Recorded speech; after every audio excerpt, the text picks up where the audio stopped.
Fantasy has stories that are made up events that could not really happen. Events are things that happen within a story. So events in fantasy cannot happen in real life. Magic doesn't happen in real life. Dogs don't fly in real life. Trees don't grow all the way through the clouds in real life. These are all fantasy stories. Events that could not happen in real life are always a part of fantasy. The problem in fantasy events is usually solved in interesting ways.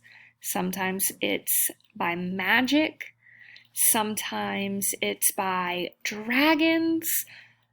Lots of different ways to solve a problem when you're within fantasy.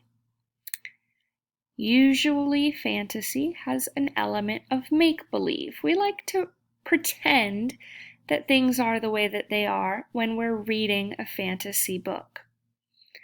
Think about the things that happen in your fantasy books.